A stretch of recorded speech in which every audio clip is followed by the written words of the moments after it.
Hello, YouTube, my old friend. We're gearing up for Striketober yet again. Um, all right, so UAW, United Auto Workers. A lot going on here.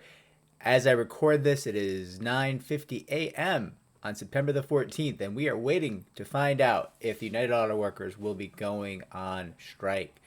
It appears talks have broken down. That is not a surprise to me. I've made videos recently kind of pointing out that realistically, the car companies, the big three that the UAW are dealing with here, would be relieved to have a stop in production right now. They have produced a lot of cars which they have overpriced, priced higher than the U.S. economy can bear. The U.S. buyer, the U.S. consumer cannot purchase their vehicles, um, so their lots are flooded. They have nowhere to put new cars, and unfortunately, that means that they're pretty pumped about a pause in production. This comes at a very good time for the car companies, the big three. Now, that being said, and that kind of puts the UAW in a situation similar to the Writers Guild, right? Like, the Writers Guild's like, we're not going to write more stuff, and everybody in the world's kind of like, cool. The difference between the UAW and the Writers Guild is the Writers Guild is a group of generally highly compensated individuals. It's easy for the media to characterize the Writers Guild as people arguing about whether they should make 400,000 or 300,000 per year, right? The UAW is not like that. It's also a larger and more meaningful body. And that's why you see the media kind of assault on the UAW leadership picking up. There's been a lot of stories. I think the Times did a bit of a hit piece on the head of the UAW. I believe Sean Fain, calling him a populist in a very negative fashion. And that's always interesting, right? There's a lot of populists lately, and they're really hated by the political establishment and the mainstream media. Bernie Sanders was a populist. Donald Trump was a populist. And populist tactics make sense in a lot of ways, right? I mean, it makes sense that you would appeal to the things your constituency wants, right? Which would be the opposite of what the more centrist corporatists from both parties tend to do, right? It's very interesting when you see the far left and the far right lining up together and saying, "Yeah, we actually do agree on some of these things here," right? So they're trying to paint him as a Trump crony, this and that, and I think that's tied more to the kind of the realization that union voters are swing voters now, right? For decades, union voters tended, for most of the unions, tended to vote Democrat. That's no longer the case. Now, President Biden did bring them kind of back into the fold to get elected, but he got elected on the back of organized labor. There's no question. Of course, famously since then, he has done a number of anti-labor things like take an active hand in crushing the railroad strike. So, there's some sense of betrayal on the part of organized labor right now, and President Biden has had a very bipolar attitude towards organized labor in a variety of ways. Most labor-friendly president ever. Everybody knows he's a labor guy. But where's the rubber, and why hasn't it met the road, right? Listen, he's done some good things in the NLRB. His appointee to head up the National Labor Relations Board has done some big things about which he's been silent. And listen, some big cases have gone up to the Supreme Court during his presidency, and those cases could have been amazing things for organized labor. Unfortunately, his presidency, his office put in amicus briefs opposing organized labor on some of those cases. Inexplicably. Really, all he had to do was keep his mouth shut just for once in his life. He could have just kept his mouth shut. But this is not a video for me to wax poetic about my feelings of betrayal towards President Biden. No, it's not. Instead, we're going to talk about this specific strike and how it's different from the Writers Guild, how it's different from the railroad workers. This union, I believe, is going to have a little bit more teeth than the Writers Guild. It's going to have more teeth than the railroad. And I don't think the president will be comfortable crushing this union, this strike activity, in the way that he crushed the railroad workers. So that's going to be really important. Now, there's a reason why the president would want to crush this. It could impact the economy. People are saying could cost the car companies $5 billion in 10 days. I'm incredibly skeptical of those numbers. The car companies are in for some pain either way, and this is actually rather convenient. But that being said, President Biden has inexplicably coined the term Bidenomics and attached that to the economy during a time where the economy is actually doing very poorly. And there's different metrics. People are going to be like, oh, unemployment's so low. That's okay. That's one factor, right? Unemployment's low because there's not enough workers. There's not enough people in the workforce to do the jobs. That does not mean the economy is doing well, right? We're verging on serious inflation issues. We have a housing market crisis going on. Private equity is buying up the rental industry in the United States. And, we're, depending on who you ask, we've been in a recession for a while. We're about to start one this fall. So, of course, the president decided to label that whole situation Bidenomics. Somewhat inexplicably. Why would you put your name on that pile of duty? I don't know. I don't know why you would do that. But that means the president is going to look at what this strike might do to economic growth and say, well, hold on here. We can't have this. We can't have people standing up for themselves. That could stand in the way of me getting reelected. And that's not something that's necessarily in the favor of the UAW here either. But I'll tell you what is in the favor of the UAW. Organized labor has been on a tear lately. In their new role as swing voters, they essentially get presidents elected. Senators, House of Reps. Like, these are meaningful swaths of voters. These people are in states that are battleground states in many situations, and they change the political landscape with their opinions. It's a reality. So we have to hope that politicians are smart enough, capable of doing the math for once in their lives, to understand that, and that they stop turning on organized labor, right? We need them to just, if nothing else, keep their hands off. Let the union do its thing. Let the strike cause its pain. Let the negotiations happen in a free and clear manner, right? That would be beautiful. That would be amazing. That would let unions have power that, they've been losing power for a couple decades in this country. And I got a couple of videos down below, both of which touch on that a little bit. But there's been a resurgence, right? Especially with some of the reshoring movement. I think industry coming back to the U.S. as we kind of see that our globalization was not politically, economically, or environmentally sound as a policy, right? Like you can't grow meat in the U.S. and ship it to China to have you processed and then ship it back to be consumed. That doesn't make sense for a variety of reasons, right? You can't have all of your chips for the entire tech sector and not for nothing your entire military industrial complex be created on an island just off the shore of your main competitor and someone who's trying to style themselves as your enemy right now, right? Like a lot of things we've been doing, we've woken up and said, that didn't make a lot of sense.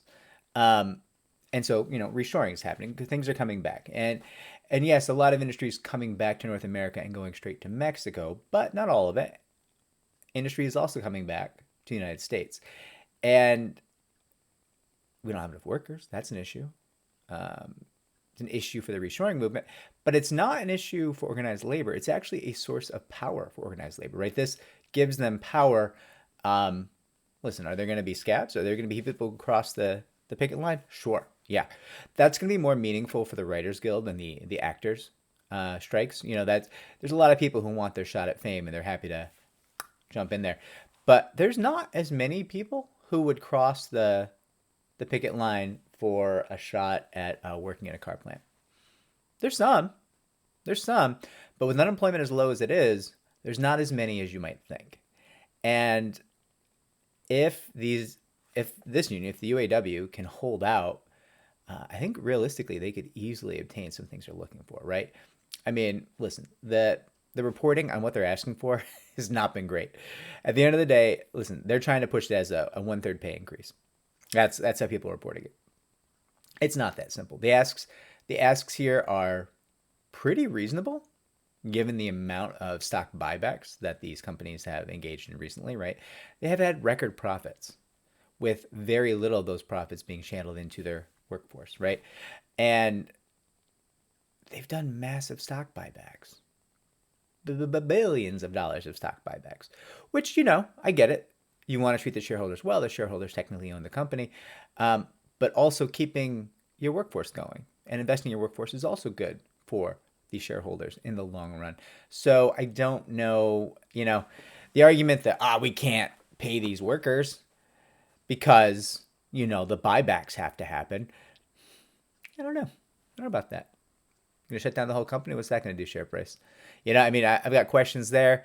And this is a long, meandering video. This is me talking through my own weighing, checks and balances process about this strike. I want this strike to be successful. I want these workers to get better working conditions, better wages.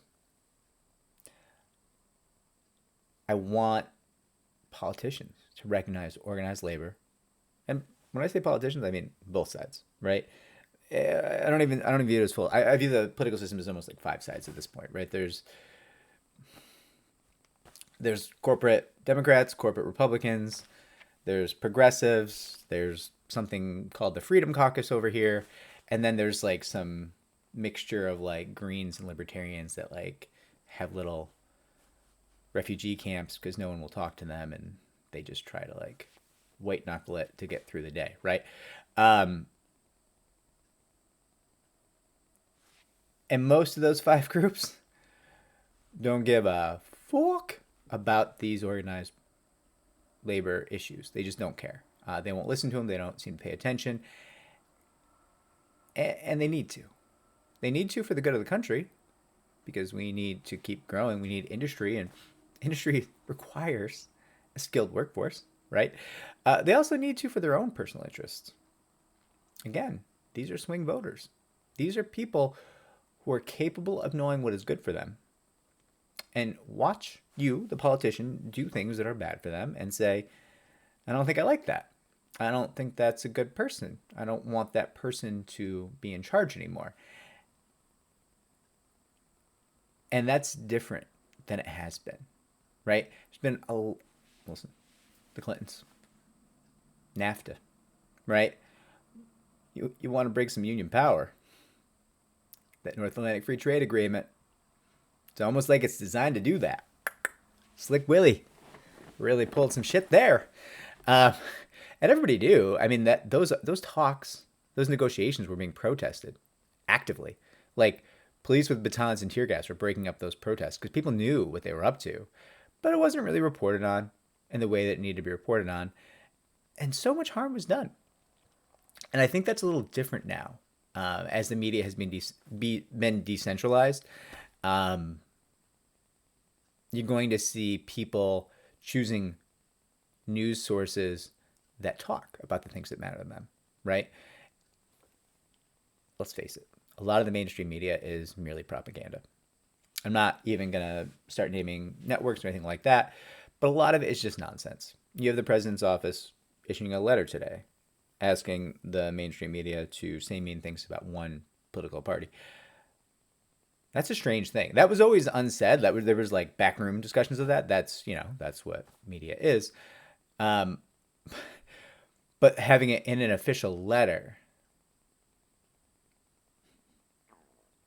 that's strange, right? And when people see that, they say, I don't know about this stuff. This doesn't seem like you're talking about the things that matter to me. And the things that matter to the average worker are going to be things like wages and what they can get at the grocery store and how comfortable the life is. And maybe, having a social safety net and not just murdering people in 30 years of eternal war, right? Like that. These are things that might appeal to the average worker, which do not appeal to the military industrial complex or the corporatists in either party, right? So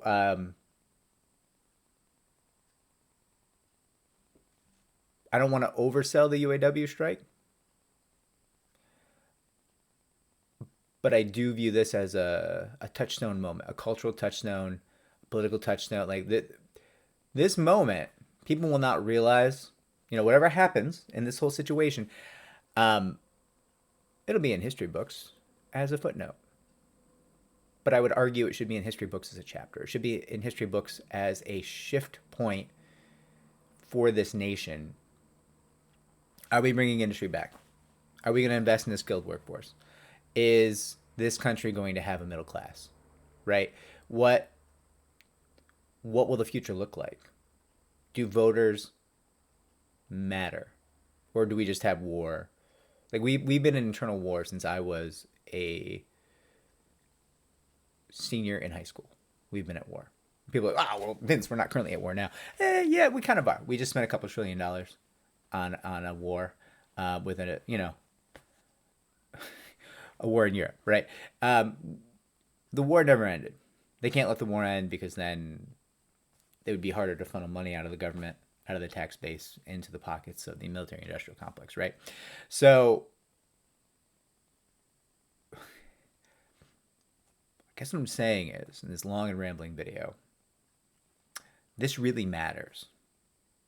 I know I always make Striketober videos, and I'm always pushing strike season, organized labor, but this matters more than that. It matters, like this strike and this fall and this strike season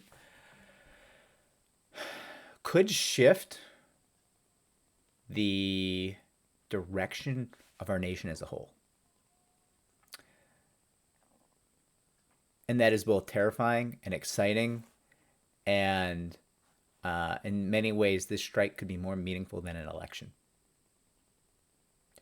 Because it could teach politicians.